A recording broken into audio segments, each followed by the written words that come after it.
Renato Gaúcho apresenta A Força do Amor.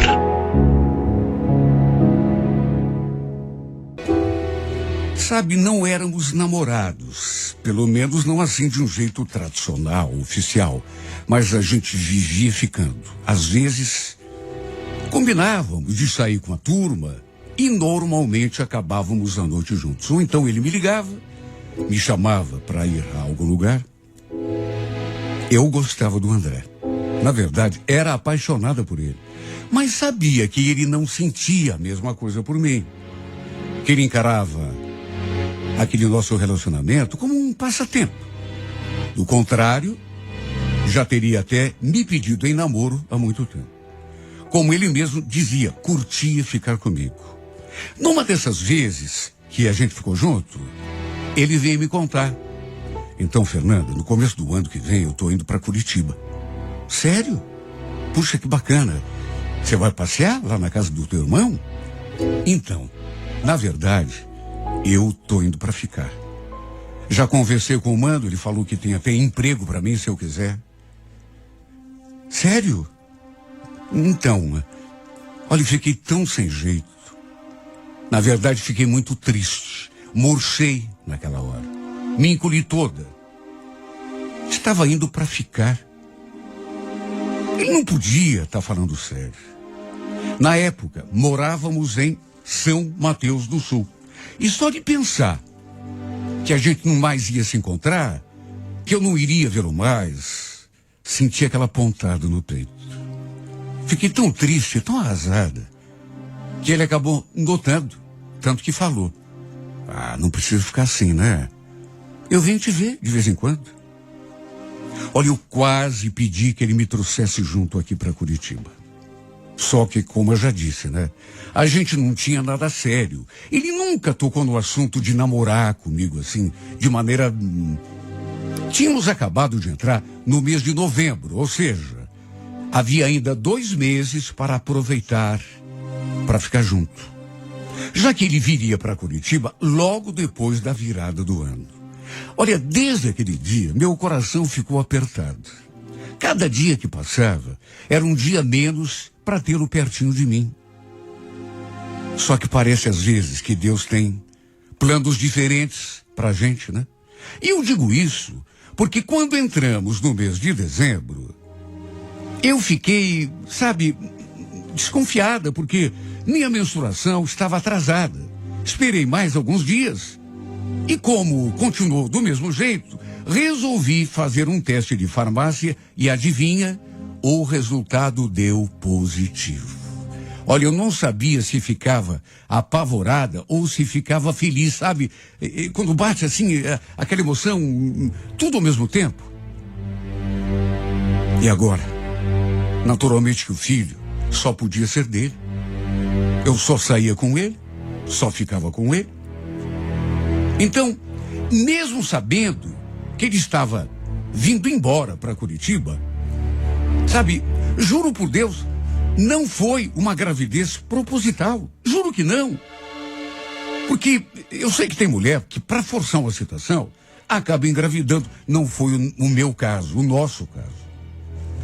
Tanto que fiquei assustada, sabe, preocupada, embora feliz. Eu estava com 19 anos... Já era uma mulher feita, mas tinha consciência de que essa gravidez poderia transformar a minha vida. Olha, eu talvez devesse ter conversado com ele primeiro, até porque era o pai do meu filho. Só que nervosa, sabe, do jeito que eu fiquei, acabei conversando primeiro com a minha mãe. Ela também ficou, sabe, daquele jeito. E acabou contando para o pai, que naturalmente recebeu a notícia do pior modo possível. Repito, eu devia ter conversado primeiro com o André. E no fim, ele ficou sabendo de uma maneira assim indireta.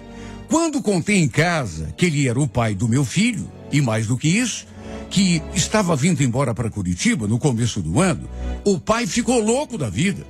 Porque achou que o André estivesse querendo tirar o corpo fora, fugir da responsabilidade. Quando, na verdade, não era nada disso. Imagine, ele nem sabia. Diante disso, o pai foi lá conversar com ele. O pai conhecia a família do André, já que eles moravam ali perto. Como eu não fui junto, nem sei o que eles conversaram.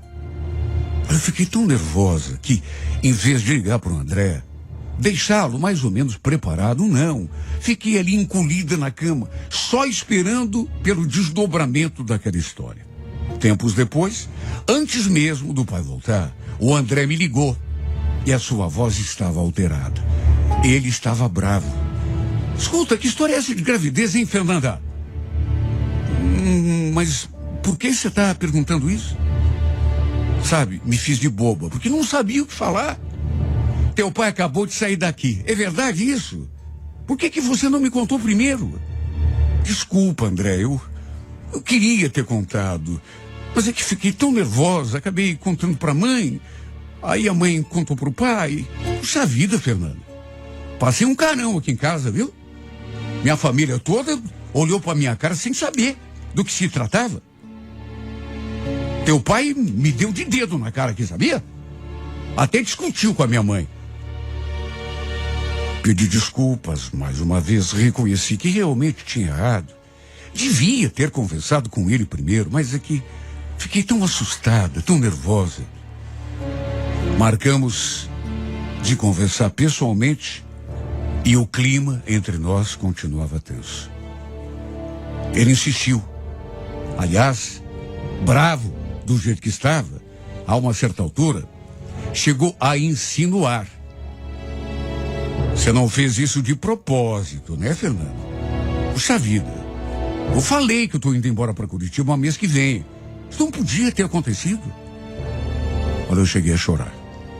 Porque senti que ele não tinha recebido bem aquela notícia. Até pelo modo como tudo aconteceu. De todo jeito, falou que não ia fugir da responsabilidade.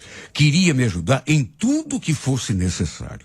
E apesar de não ter dito nada, assim, às claras, deu a entender que não pretendia ficar comigo só porque eu tinha engravidado. Iria assumir apenas o bebê. Bom, fazer o quê, né? Eu também não podia obrigá-lo. Ele, inclusive, meio que se afastou de mim. Até que na semana do Natal, me ligou, me convidando para passar a ceia com eles, família dele, ali na casa dele. Perguntei até se ele estava falando sério, porque do jeito que a gente andava naqueles últimos tempos, foi uma surpresa para mim. Ele falou que sim. Olha, eu fiquei numa alegria. Inclusive, acabamos passando a noite de Natal juntinhos. Como foi bom dormir abraçadinha nele. Até que no fim, para minha surpresa, e foi surpresa mesmo, porque eu não esperava. Mais uma surpresa, né? Ele me fez aquele convite. Escuta, tá a fim de passar a virada do ano comigo lá em Curitiba, na casa do meu irmão? Olha, eu não sabia se ria ou se chorava. Eu fiquei tão feliz com aquele convite. Imagine se eu ia recusar. Mais do que simplesmente passar o ano novo em Curitiba, também acabamos indo à praia. Olha, foi uma semana de sonho que passamos juntos. Eu me senti como se fosse sua esposa. Até porque tinha aquele detalhe, né? Estava carregando no ventre um filho dele. E ele me tratou tão bem. Sabe quando a pessoa não sabe o que fazer para te agradar? Aliás, também fui muito bem tratada pela família do irmão dele. Principalmente quando souberam que eu estava esperando um filho. A Débora, por exemplo, mulher do irmão do André, ficou ali me dando dicas, contando da sua experiência de ser mãe. Ela tinha 2 filhas. Olha, eu me senti no céu. Apesar de tudo, nunca imaginei que aquilo fosse acontecer. Mas quando estávamos voltando para São Mateus, no meio do caminho, o André me fez aquela pergunta. Escuta, será que teus pais deixam você ir embora comigo? Ir embora com você? Mas como assim? Ir embora assim, você está falando definitivo assim? Eu vou morar em Curitiba, você não está sabendo? Você esqueceu? Então, você não está afim de ir embora comigo? Morar junto, eu, você e o nosso bebê? Porque agora que a gente vai ter um filho, acho que devíamos começar a pensar, né? No futuro. Sabe quando você escuta uma coisa, mas não consegue acreditar de tão boa que essa coisa é? Você tá falando sério comigo? Não brinca comigo, viu, André? Mas que brincando com você. Claro que eu tô falando sério. Ele confirmou e eu desabei no choro. Só que dessa vez, lágrimas de felicidade. Depois, eu até perguntei se ele estava fazendo aquilo por causa do meu pai. Ou se era uma vontade dele mesmo, porque eu não queria que ele se sentisse obrigado a ficar comigo, me assumir. Mas ele falou que não, que foi uma decisão que ele tinha tomado por si mesmo. Foi o dia mais feliz de toda a minha vida. Ele falou que já tinha conversado lá com o seu irmão. Todo mundo já estava sabendo que eu iria com ele para lá, né? E todo mundo concordou e achou uma boa. Resumindo, na semana seguinte, pegamos a estrada rumo a Curitiba. E dessa vez, para começar uma nova vida. Pelo menos, era o nosso sonho. Quer saber? Eu ficava me beliscando a todo instante para ver se era verdade mesmo, se não era só um sonho. Quando a gente chegou, nos acomodamos nos quartos. Logo o André arranjou um emprego. Me cadastrei no posto de saúde, ali no bairro, para começar a fazer o pré-natal. Só que antes de fazer a primeira consulta, lembro que eu estava tomando banho, quando comecei a sentir uma dorzinha esquisita na barriga. Sabe, uma espécie assim de cólica. E, de repente, tive um sangramento. Fiquei tão assustada. E aquele sangramento demorou para passar. Apesar de não ter experiência nenhuma, logo imaginei o que tinha acontecido. Não queria acreditar. Tive a esperança de que talvez não fosse isso, mas provavelmente, pelo que eu tinha ouvido já, provavelmente devia ter sofrido um aborto espontâneo. E olha, só de pensar nisso, já desabei a chorar ali mesmo, no chuveiro. Olha, me bateu um desespero, uma dor assim, tão sufocante. O pior é que eu estava sozinho em casa. O André, meu cunhado e a esposa dele, trabalhavam. As meninas estavam na escola, de modo que ninguém viu o que tinha acontecido comigo. Só de pensar que pudesse mesmo ter perdido o meu bebê, entrei num desespero, mas com o sangramento, de repente, passou. Pensei que tivesse ficado tudo bem. Tanto que não comentei com ninguém. Sabe aquele medo de fazer uma propaganda errada de uma coisa que nem tinha acontecido? Só fui descobrir que não havia mais nenhum bebê na minha barriga no dia da consulta. Detalhe, eu não tinha ido nenhuma vez ao médico lá em São Mateus. Fui protelando, até porque estávamos perto do Natal. Então preferi deixar para começar o pré-natal depois da virada do ano. No fim, o André me convidou para virmos para Curitiba e só então eu estava lidando com isso. Contei para o médico sobre o sangramento e ele falou que eu devia ter perdido o bebê naquele momento, porque não havia mais bebê nenhum no meu ventre. Olha, o chão sumiu sob os meus pés. Eu fiquei devastada, perdida. Momento doloroso, cruel, uma dor insuportável. E quando contei ele em casa, todo mundo ficou chocado também. E nem poderia ser diferente. O André, por exemplo, perdeu até a cor, cortado. De tão forte que foi o baque. Todos ficaram tristes demais. O André ficou inconsolável, sabe? Mesmo assim, procurou me consolar, me dar força. Se acalme, tá? A gente vai superar isso. O clima de tristeza tomou conta daquela casa. Também liguei para os meus pais, dei a notícia. E eles também ficaram inconsoláveis. 2 dias depois, lembro que eu estava no quarto. O André não tinha chegado do serviço ainda. Meu cunhado e a esposa estavam ali na sala, vendo televisão. E eu levantei para tomar um copo d'água. Só que assim que botei os pés no corredor, antes de chegar à sala, percebi que os dois estavam conversando. E de repente escutei o meu nome assim. Por isso, resolvi parar para ver se eles estavam realmente falando de mim. Foi quando a Débora disse aquela frase. Não, a Fernanda não seria capaz de fazer isso, Bruno. Meu cunhado rebateu. Ué, por que não? Tem mulher que é capaz de tudo para segurar um homem. A Posse não tinha filho nenhum. Ela inventou que estava grávida só para ter o André ali na cola com ela. Será? E não pode? Por acaso ela mostrou algum exame de gravidez? Para mim, essa história que ela te contou e contou para todo mundo aí que sofreu aborto, sei lá, viu? Olha, eu gelei quando vi aquilo. Simplesmente não dava para acreditar que eles pudessem estar pensando aquilo de mim. Olha, eu acabei até desistindo de ir até a cozinha. Voltei para o quarto na mesma hora. E fiquei ali encolhida, com o coração apertado. Além da dor de ter perdido meu neném, ainda aquilo, meu Deus, que coisa injusta.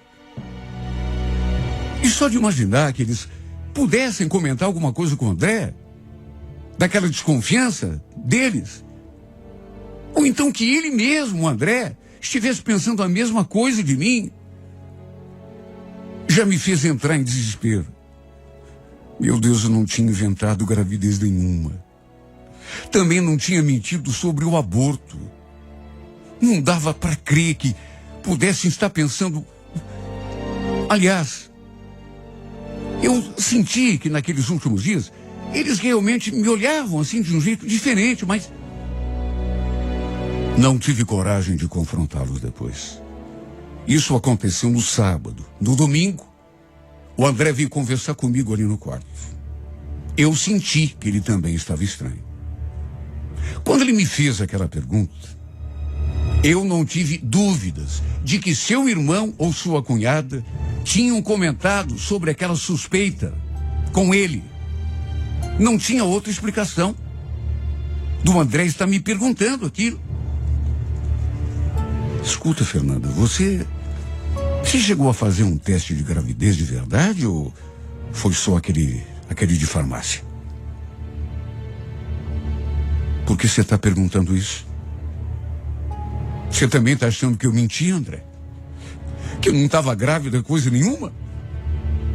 O semblante dele mudou. E eu então contei da conversa que tinha escutado entre o Bruno e a Débora.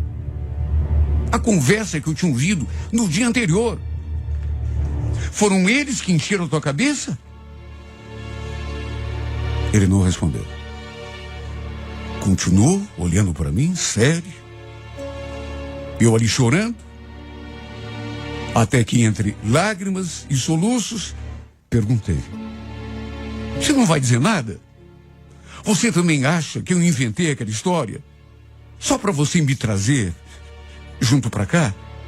Você acha que eu estou feliz por perder o nosso filho, André? Meu choro se tornou compulsivo. Até que de repente, senti seus braços assim, em volta de mim. O choro foi, sabe, se aquietando, eu sentindo o calor do seu corpo. Ele me abraçando e eu esperando que ele dissesse alguma coisa. Meu Deus, eu nunca precisei tanto de uma palavra como naquele momento. Uma palavra de confiança. Se acalma, Fernanda. Por favor, para de chorar. É claro que eu acredito em você, meu bem. Sei que você jamais inventaria uma coisa dessas. Mas eles acham que eu menti. Vamos deixar isso de lado, tá bom? Depois a gente conversa. Pronto. Passou. continuamos abraçados até que eu consegui me acalmar um pouco. Jurei a ele, por tudo, que não tinha mentido. Falei até que queria que Deus me castigasse se tivesse inventado aquilo. E deu para perceber que ele estava acreditando em mim. O problema é que eu passei a não me sentir bem dentro daquela casa. É difícil, sabe? Você ficar no meio de pessoas que não acreditam em você, que desconfiam, que acham que você é uma mentirosa. Meu Deus, o irmão dele e a mulher sempre me trataram bem demais desde o começo, mas ouvir aquela conversa, sabe, eu me sentia tão mal quando eles olhavam para mim. Ficaram com uma cara de tacho quando eu falei que tinha escutado aquela conversa deles. E falei, sabe, que não tinha cabimento eles pensarem aquilo de mim.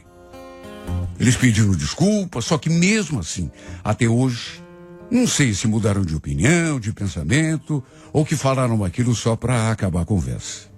Tempos depois acabei arranjando um emprego, e com o meu salário e o salário do André, conseguimos, sabe, dar um passo no nosso relacionamento. Mudamos para uma kitnet, bem pequenininha, bem simplesinha. Não era por nada, mas eu queria ter o nosso cantinho. E aos poucos, com dificuldade, as coisas foram se ajeitando. Tempos depois, nos mudamos para um apartamento um pouco maior, até que, ao cabo daquele segundo ano, recebi o melhor presente da minha vida. Descobri que estava grávida novamente. E graças a Deus, dessa vez, eu fiz tudo direitinho, comecei o pré-natal no tempo certo, fiz todos os exames, consultas, me cuidei o máximo que pude, seguindo todas as orientações para não perder meu bebê de novo. Para minha alegria, ao fim da gestação, dei à luz, finalmente, a nossa filha. Eu tive tanto medo de perder meu bebê de novo. Quem passou pelo que eu passei, sabe, carrega esse medo. Eu sei o que eu sofri quando o médico falou, naquela primeira vez, que não tinha mais bebê nenhum na minha barriga. Foi um momento tão doloroso, uma vontade de morrer, que Deus me perdoe. No fim, que bom que meu marido acreditou em mim. Que bom que ele percebeu que eu jamais seria capaz de mentir, de inventar uma gravidez, só para prendê-lo. Eu sei que tem mulher que faz isso, mas sabe, não era o nosso caso, o meu caso muito menos. Eu jamais faria isso. Na verdade, eu queria que ele gostasse de mim, desde o comecinho. Eu já era apaixonado, mas sabia que ele não me levava tão a sério. E mesmo quando ele disse que ia assumir o filho que eu estava esperando, nunca pensei em forçar a barra para que ele me assumisse também. Não. Se não fosse por amor, eu não queria. Juro que não queria. Ainda bem que ele se deu conta de que o meu amor era de verdade. Ainda bem que ele não me mandou de volta lá para casa, né, do meu pai e da minha mãe, como eu cheguei a temer que pudesse acontecer. Ainda bem que ele não desistiu de mim, que ele não desistiu de nós e dessa família linda, maravilhosa, que depois acabamos formando, que se tornou meu tesouro. Meu marido, meus filhos, porque ainda queremos mais. Na verdade, ele fala sempre que quer mais 3, ou seja, 4 filhos no todo. E quer saber? Eu também quero. Tem coisa melhor, meu Deus, do que amar e ser amada, do que ter uma família maravilhosa como eu tenho, mesmo depois de ter sofrido tanto. Será que tem coisa mais maravilhosa?